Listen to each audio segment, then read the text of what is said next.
Hello everyone, welcome to Asian Pacific episodes. In this episode today, we are going to talk about a little bit history of Japan, especially during the World War One. My guest for today is Dr. Habib Al-Badawi. Dr. Habib Al-Badawi is a professor at the Lebanon University, where he majored in Japan studies since 2005, a fellow at the Policy Institute, Issam Fares Institute for Public Policy and International Affairs, American University of Beirut.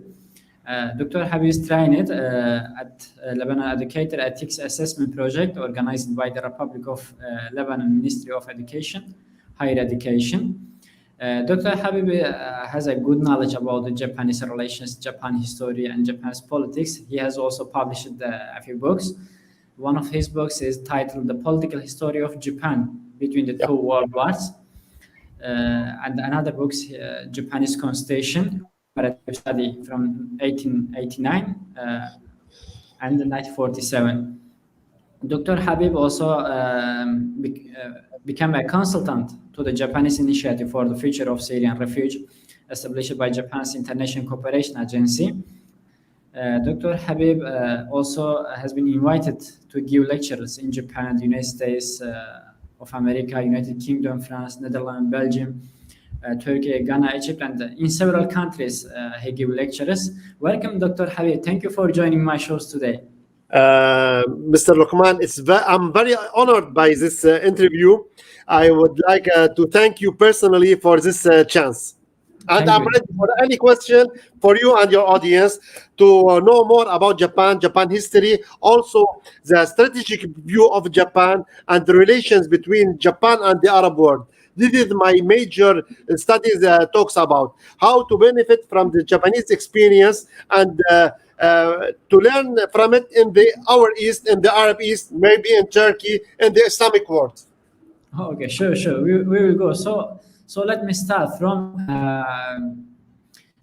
I'm going to the floor. Give you. You can start. You know the better the area about. You can start now. Then in the ahead of minutes, I will. If I have another question, I'm gonna ask you. Okay. As Arabs and Muslims, how do we study the Japanese experience? As we know, East and West was facing wars, somehow invasions, but especially in the Mediterranean area. Japan was so far in the Far East, they did not face this Western aggression.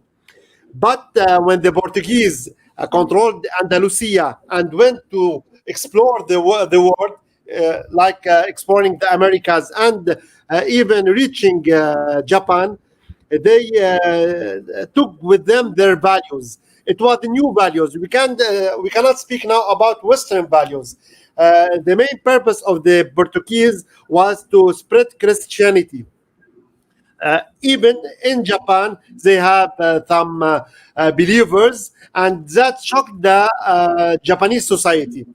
Then the Japanese shogun, it's like a military government, decided to have the isolation and limit the connection with the West.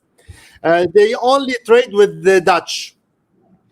This is the difference between the Japanese experience and the Arab Muslim experience. But as we know, there were modernization in the West. They don't have now the wooden structure of the army. They modernized even their armies. The chuck for the Japan came with the Americans, with Matthew Perry black ships. It was steamships, not wooden ships as the Japanese were used to have. The Americans forced Japan to open its door to Western civilization and Western trade. Now the Americans focused on trade, not on spreading religion. That's why Emperor Meiji, who succeeded the military government of the Shogun, was more flexible with dealing with the Americans, afraid of a war with the West. As we know, China fought the West in the Opium War, and it was a defeat for that Asian country. Now we have the Meiji Restoration. The Meiji Restoration is the most studied in the Arab world. Why? Because we always ask ourselves why the Meiji-Asian, the Meiji Restoration has a successful meaning while we fade in our Nahda. Nahda, which means development. This is a comparison between the Arab culture and the Japanese culture. After the modernization of Japan, where we have a developed of the economy, of industry, even the army. Japan now has a strong army, which looked to be an imperial state, like the Americans, like the British, and like France. The first target for the Japanese was Korea and China. Here we will face the Korean question. The Japanese tried to mandate over Korea. This put them in a clash with the Chinese, obviously. There we have the first Sino-Japanese war.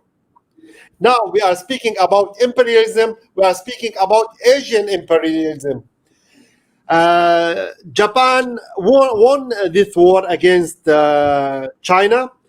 Here we can speak about the Chinese question, not the Korean question. China, we have many ethnicity. We have the domination of the Han community, but we have also another minorities like the Manchukuo. Emperor Puyi, if you like to see movies, the last emperor of China was not from the Han race. He was from the Manchu. That's why the Manchukuo Empire was established by the support of Japan. When we talk about China, we can at that time we can compare it with the clash in the East nowadays. We have many minorities, many states or warlords. Even the Uyghurs have their own state during that period of time until Mao Zedong fought them between 1944 and 1949. And then China controlled East Turkestan and call it Xinjiang, which means the new colony or the new borders. Back to Japan. Japan considered it has a brotherhood with the Manchu race and established the Manchukuo Empire, the Empire of Manchukuo, which was a puppet state. We can't say it was a real state. In China, during between World War I and World War II, we have many states, two rivals: the Communist Party, led by Mao Zedong, and we have the nationalist by Chiang Kai-shek. We should notice that even Mao Zedong said that the real enemy are the nationalists, not Japan at that time. Japan maybe made the mistake of fighting America during World War II by Pearl Harbor. Japan was afraid of the Communist Party and its border with Russia, because we know that Russia, the Caesarian Russia, was controlling Siberia. Then the Bolsheviks stated the Soviet Union. They have borders with Japan. Japan now, during that period, tried democracy by Taisho democracy. But I can say it was like a democracy for the Japanese, not for the other Asian races among the Japanese empire, like in Korea or in China. Or somehow they went to Islamic country like Indonesia.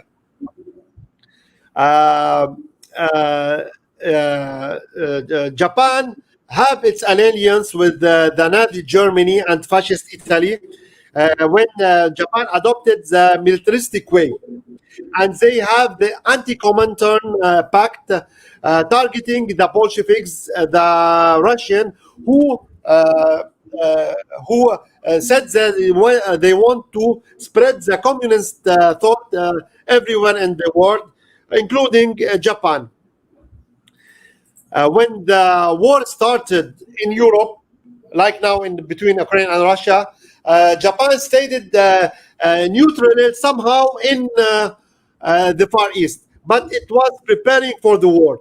There were negotiations with the Americans not to have that war, but the decision was made to attack Pearl Harbor. Maybe it was the biggest mistake of the Japanese Empire because till that time there were negotiations. But we can speak about the oil embargo of ABCD, American, British, Dutch, and France against Japan. And as we know, Japan don't have natural resources. That's why the Japanese thought that was a war against them, but it was not on the battlefield. It was an economic war. Japan take over Pearl Harbor. It was a raid, but they had a strategic mistake because American carrier craft was not there. At the same time, Japan attacked Hong Kong, Singapore, many other British colonies and controlled them. But the American, we always say that America is like the Roman Empire. It has numerous resources to fight back, an economy, in population, as also as a big army. We can consider that Midway was the midway to the Japanese defeat. It took a long time. The Japanese army fought back, but we should know that the Americans have their superiority in their weapons and even in their training. America was winning the war, but the main question is about the atomic bombs. Do America needed to use the atomic bombs? Especially they were winning. They controlled Iwo Jima. They were near to Tokyo. Even they do their air raids over Tokyo, which was a wooden city. We have a big number of civilian casualties. During Potsdam Declaration, President Truman came to Stalin and he said to him, "We have a big shock for Japan." At that time, Stalin didn't know that America developed and will use the atomic bomb. I think the KGB knew, but they were not sure. At that time, Japan and the Soviet Union will have a neutrality pact, a peace pact, not to attack each other. Hiroshima catastrophe happened. It was a very sad moment in the human history. I visited Hiroshima and the Hiroshima Museum and saw that crime as a witness. But even then, the Japanese military tried to ask to fight back till the end. Here, as a historian, my approach: Japan, when Hiroshima happened, didn't wanted to surrender. But when the Soviet Union attacked the Japanese islands and the borders in Manchukuo, then we have Nagasaki. It was obvious Japan should surrender because it was doomed to fail. Even if the army, which was at that time 3 million soldiers, cannot fight America with its nuclear power and the Soviet Union with its massive army at that time. Then the Emperor Hirohito decided to surrender to save the Japanese race. At that time, General MacArthur was so helpful because, as the movie said, if you like to watch the movie, he was very kind with the Emperor in person. But they targeted the Japanese militarism, trying to make Japan a very peaceful country. When I studied also the Japanese peaceful constitution and translated to Arabic, in Article 9, it's said that Japan would not have an army. But as politics, we have the Korean War.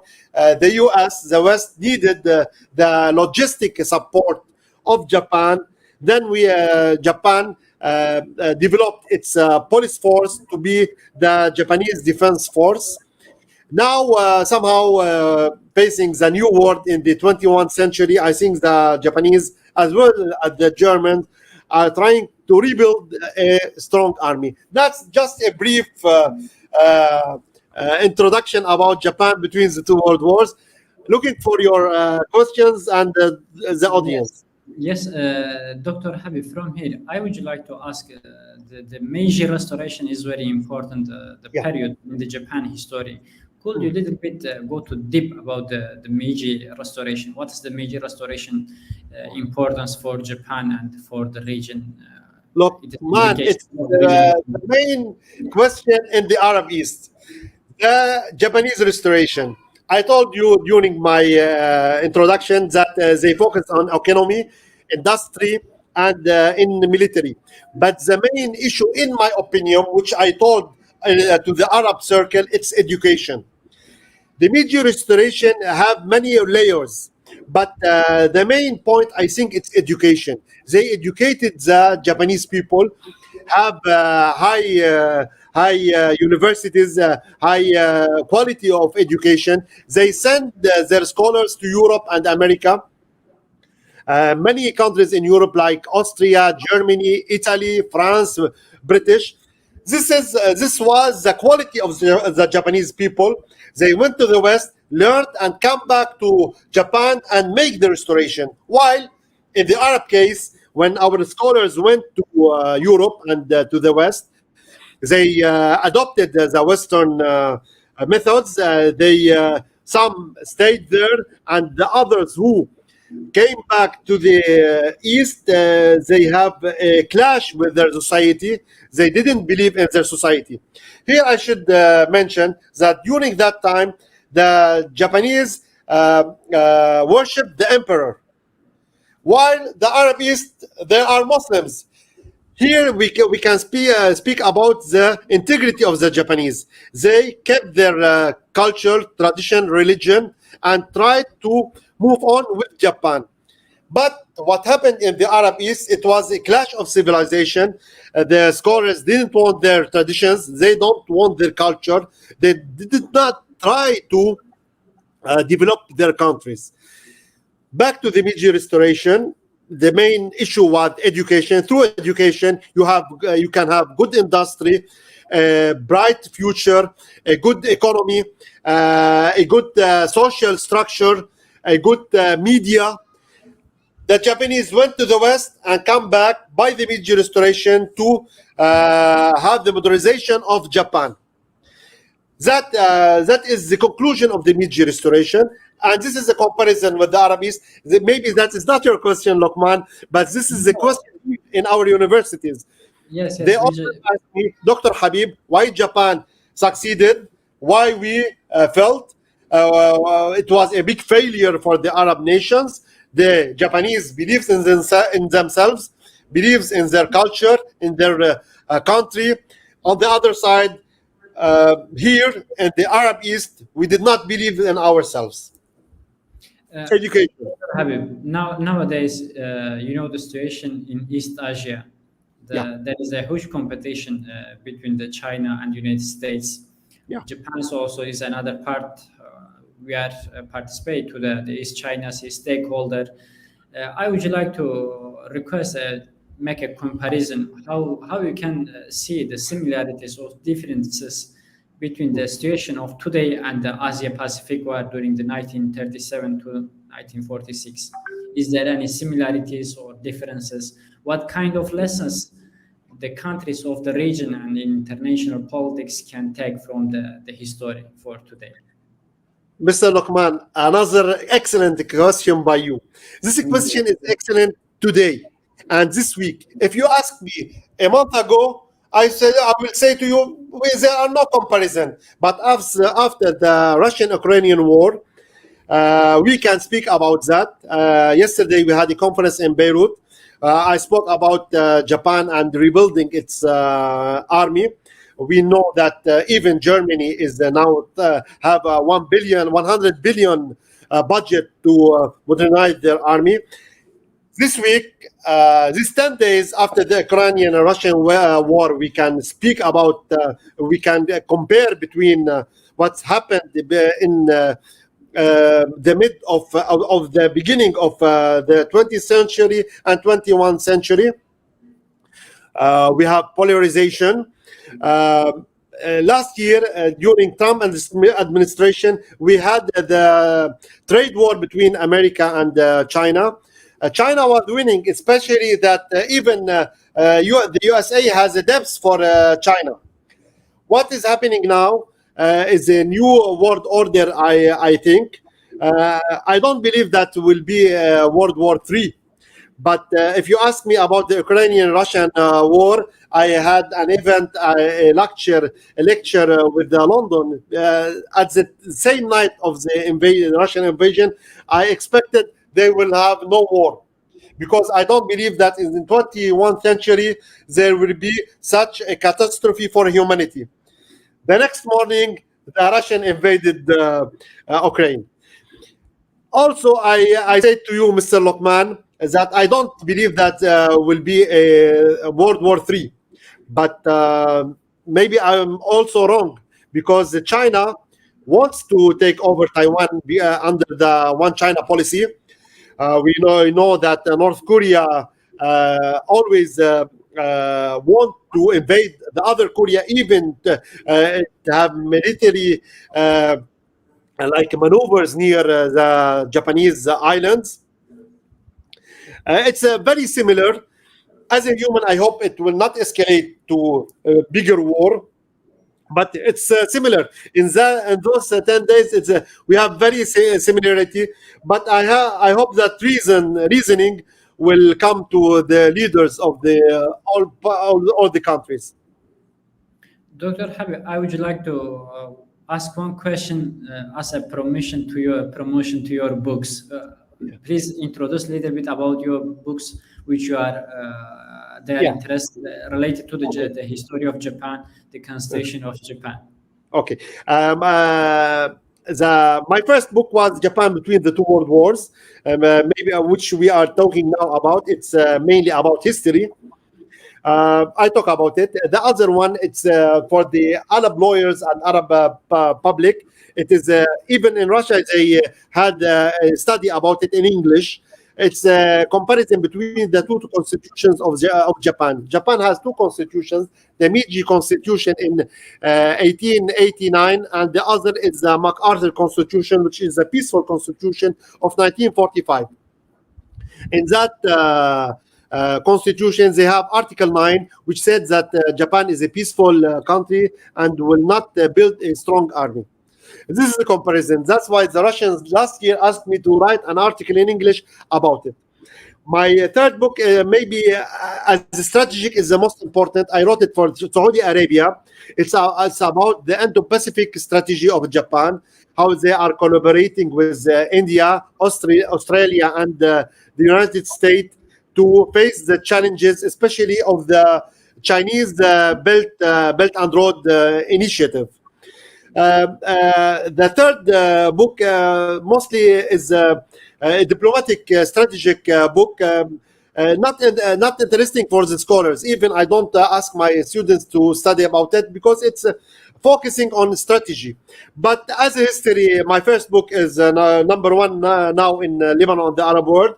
The comparison between the constitution is somehow interesting for lawyers and for the Russians.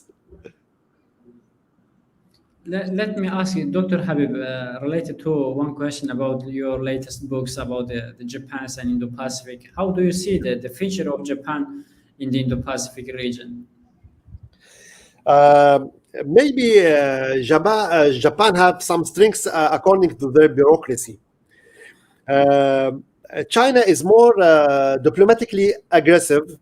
I can speak even about education when speaking about Indo-Pacific strategy and speaking about Belt and Road. You know, in Lebanon, we have Confucius institutions all over in Lebanon, in the world, in Europe, in the Middle East. While trying to establish a Japanese studies department took more than 10 years, and till now, no conclusion. maybe as a now not as an Arab, as a Muslim, uh, collaboration and alliance between Japan and India will put them in somehow opposition to the Muslim population in Kashmir than to the whole Arab world, the Turkish world. You know now, Turkey, Azerbaijan, and Turkmenistan, they are collaborating to make the Turkish nation like the European Union. The Arab nationalism, maybe it's not through the Arab League, but the Arab people feel the same thing. The coalition between India and Japan may be a very sensitive matter for the Muslim and Arab world, especially if the war escalated between India and Pakistan. What will be the emotions in the Arab and Islamic world? That's the Japanese decision maker strategy. They are collaborating with India, Australia, and the USA. On the other hand, Pakistan now is a part of Chinese Belt and Road Initiative.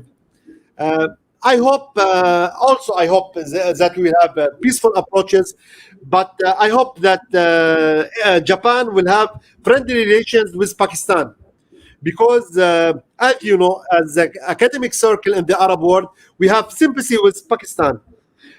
For that, good relation between Japan and Pakistan will have a good mood for the Indo-Pacific, and will more collaboration with the Islamic world. Thank you very much, Dr. Habib. If you have another thing to talking about the history of Japan, you are welcome. You can go. This my question that I ask you. That's all. If you have another the topics about Japan, you can talking. If not, we can go to the conclusion. I don't have any. I'm ready for any question, any conclusion. It's obvious. For Japan is a very leading country on the international stage.